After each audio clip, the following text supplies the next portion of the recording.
Hello बच्चों, let's see this question है which one of the following statements regarding artificial satellites of the earth is incorrect. बताना बच्चों, incorrect. Clear.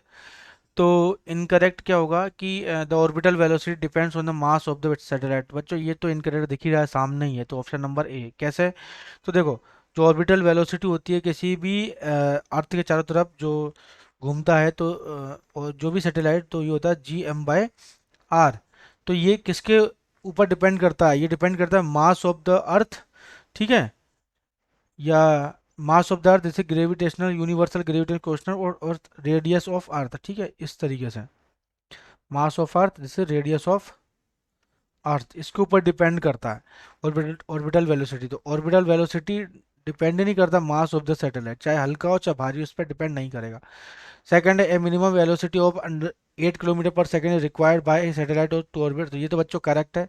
क्यों? क्योंकि we is not is equal to under root GR होता है।